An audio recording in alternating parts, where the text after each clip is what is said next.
Hello. So yes, I'm here to talk about homotopy type theory, which under a different name was the subject of the special year here last year, the Univalent Foundations project. So it's very unfamiliar to be giving a talk in this room without expecting 3/4 of the audience to kind of know as much about this as I do already. So it's a slightly familiar subject, but a different audience than I'm used to giving right here. So homotopy type theory comes out of a place where one wouldn't expect to find anything to do with homotopy theory coming out of at all.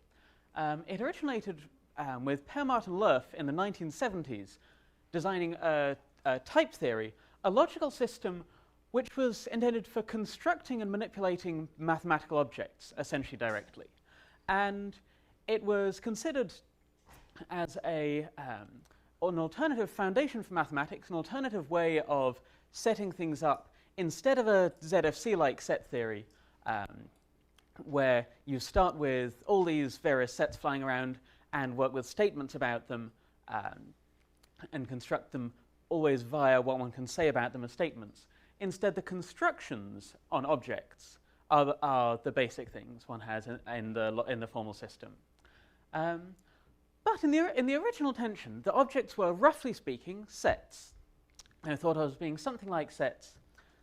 And the design of the formal system was set up motivated by proof-theoretic and computational properties, so that it would be a system where, having made these constructions within it, having constructed mathematical objects and functions and so on, then the system itself would essentially give a computational interpretation to everything that one did. So the logic of statements is not the basic way one does things, but it's recovered by a fantastic thing called Curry-Howard, which if you know it, it's lovely, but I won't get into today. But one recovers logic within this system, and it's very constructive logic in various strong senses that can be made precise. There was one big problem with this system initially, which is that its treatment of equality was not well understood. Lots of other aspects of it were very satisfactory from the word go. But its treatment of equality was kind of hard to understand for a long time. The way that the equality that the system set up behaved seemed a lot looser than how classical equality behaves. Traditionally, either things are equal or they aren't, and that's all. And you don't have to worry about could they be equal in different ways or anything like that. But it seemed in the type theory that you had some strange phenomenon where possibly things could be equal in different ways. Well, what would that mean if that was possible? People tried approaching this in various ways. They tried fixing the theory by enforcing that things could only be equal in a single way, which made it behave, which made the mathematics one could develop within it look much more familiar, much like what one, more like what one gets classically, but at the cost of impacting the proof-theoretic and computational interpretations of the system, which were some of its nicest features. So the project arose of trying to also understand instead of trying to fix it artificially, keep the system in what seems to be its most natural setup, and try and understand what the equality of this system looked like if you didn't try too hard to fix it, if you let it be what it wanted to be. And this understanding gradually came about through the 90s and the early 2000s through developing new models of this logical system of type theory.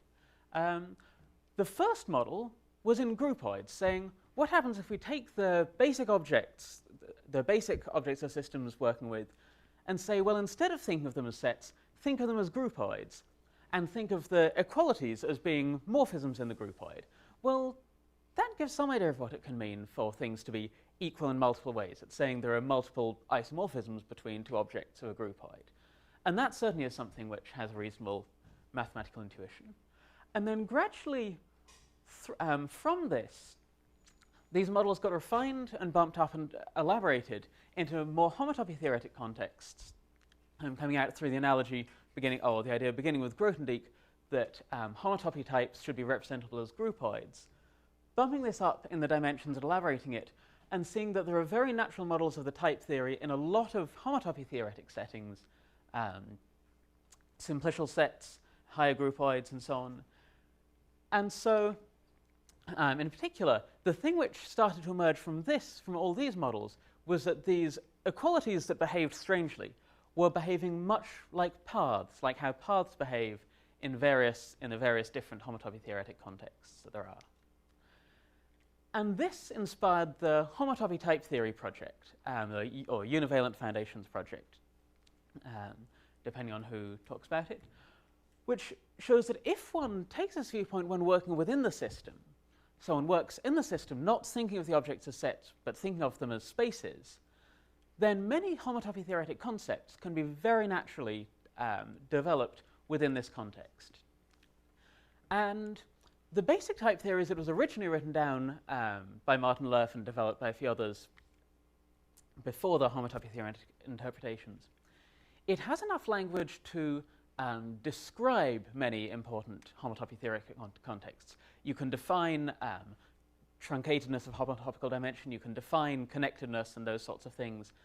You can't prove that quite enough homotopically non-trivial objects exist, because the basic constructions that were put into the system, things like function spaces, products of objects, and so on, originally were only done with set-like objects in mind. So to the original system, people added a couple of new construction schemes, axiom schemes, for how to construct basic objects, which we're now thinking of as spaces.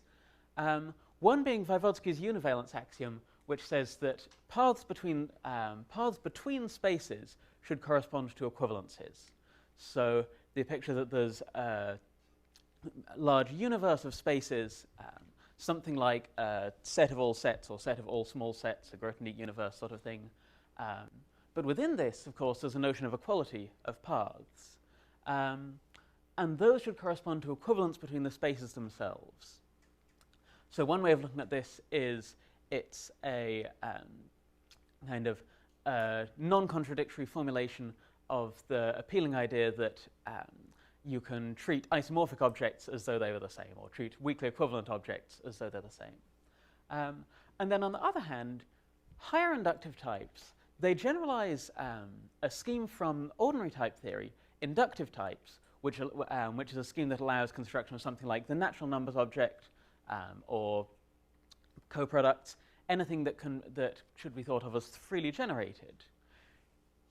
If one bumps that scheme up just a bit to allow spaces to be freely generated by paths, which are already a notion we have, not just by elements of the objects themselves, then one gets not just things like the natural numbers or coproducts, but one can also get something like the circle or a homotopy pushout. So these together give the system of homotopy type theory, and this turns out to be sufficient to carry out lots of standard homotopy theory within this system. The key kind of difference in principle from proofs of homotopy theoretic things within this context to classical contexts, and the thing which makes it interesting and difficult transferring proofs across to this context, is that all constructions have to remain, firstly, elementary. They can't kind of refer back immediately to a previous well-known classical model. So even in working in an axiomatic setting like infinity toposes or model categories, the setting itself is axiomatic, but you can prove something about an infinity topos by saying, well, take some presentation by a nice localization of simplicial presheaves, and then connect back to something which was known in the simplicial setting. Here, we're working simply within this axiomatic system, and we're really only working ever within it, and so all proofs have to remain completely elementary. Also, because the paths are functioning as a basic notion of equality within the system, all constructions have to stay homotopy invariant the whole way through. So classically, many proofs will come out with a homotopy invariant result. One almost always wants the result of something to be invariant under homotopy under weak equivalence.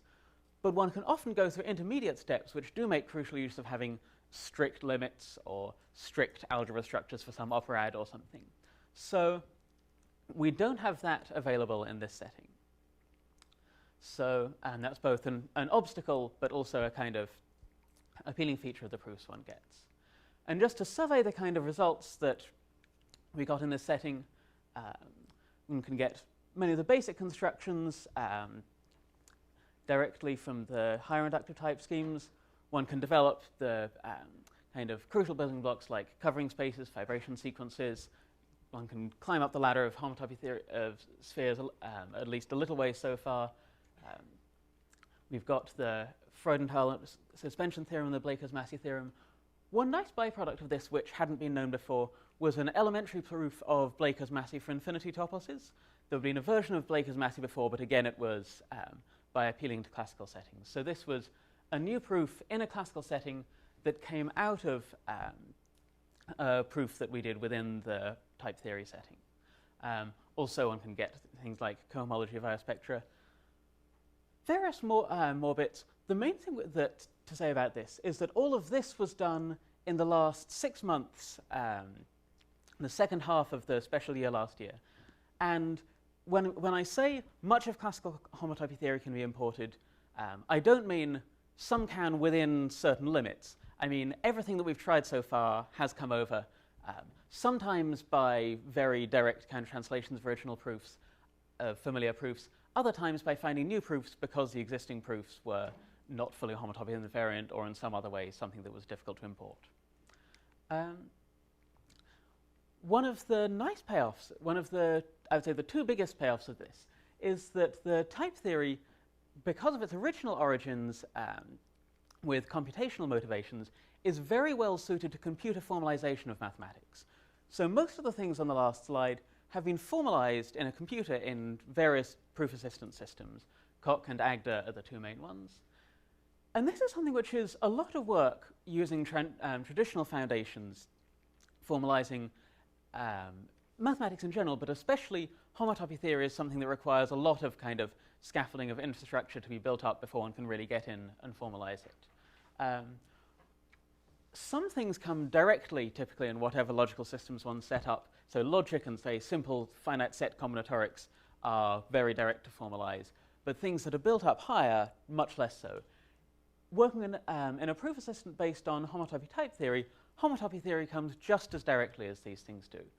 And one way of measuring this is the de Bruijn factor, a kind of informal measurement of how much size blows up between a prose presentation of a bit of maths and a computer formalization of it. In most typical formalizations of any substantial mathematics, anything kind of beyond the first basic building blocks, it tends to end up around four times as long in the computer formalizations. With homotopy type theory, 4 things in homotopy theory, and the kind that we can do directly within it, often the de Bruijn factor comes out around 1 and sometimes even less. The language is so directly adapted to dealing with homotopy theoretic concepts that it's extremely direct for formalization. There are various different viewpoints you'll hear on what homotopy type theory should be seen as. And one which kind of often gets thrown around as a slogan is a kind of very radical description that it's a new foundation, it'll replace Zermelo-Fraenkel set theory, it's the way of the future, it's better for all these reasons. You can say that if you want. Some people, I think, definitely feel that. One can also take a more kind of pluralist, pragmatic approach about this and about foundations in general, that it's useful to have alternative foundations of mathematics. They can coexist via mutual interpretations, the kind of models that I was discussing earlier. We can model the type theory within a classical model of homotopy theory.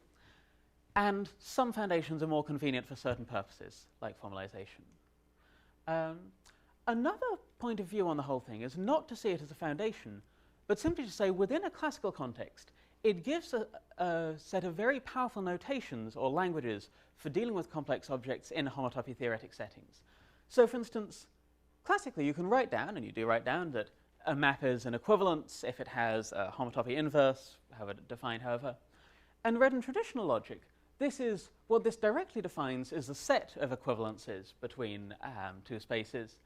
And then to define the space of equivalence, you need to sort of do a bit more work, futz around a little. You can show that maybe that you can define the space of equivalences maybe by showing that a certain functor is representable, or by doing some playing with pullbacks of mapping objects or something. If you read this as something that you're formalizing in homotopy type theory, so if you're working with that as your system, then this is absolutely directly defining the space of equivalences. There's no extra work that needs to be done. And this is kind of the core of where the extra directness of the formalization comes in. But it's also a way that even if you're working very classically. Even if you're wanting to prove things in a classical setting, it's very convenient to keep this language around at your disposal. Often when I'm working in a classical setting, I want to write things up using this language, and one can do that legitimately using the interpretations. And then trying to write down constructions like this or more complex things without it feels like those early algebra books you read where they're describing in words how to solve a quadratic equation, when now, of course, with modern notation, we just want to write down a single formula and have done with it. This gives similarly powerful notations and language for working with objects and more sophisticated constructions in homotopy theoretic sort of settings. So that's the sort of survey I want to give you. But if you want to find out more about this, there is a big book on this that we wrote collaboratively last year, kind of by accident. But it came out, it's now finished, and it's available online. You can also order printed copies. If you Google the Homotopy Type Theory book, you'll find the homepage of it and much more related reading. So thank you for listening.